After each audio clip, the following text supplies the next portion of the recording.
Всем привет! С вами адвокат Таир Насханов, и я специализируюсь на защите бизнеса.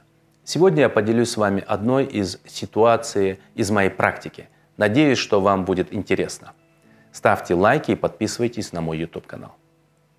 В практике был случай, когда мы выиграли гражданское дело, получили судебный акт, исполнительный лист, но даже после возбуждения исполнительного производства истец не получил возмещения.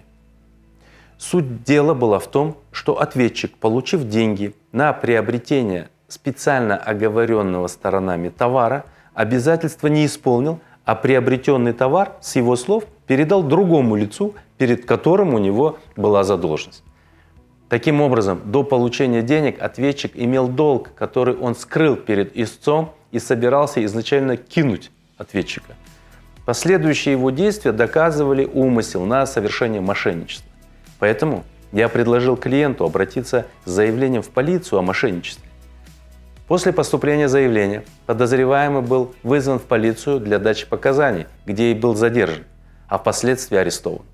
В суде виновное лицо возместило ущерб потерпевшему полностью.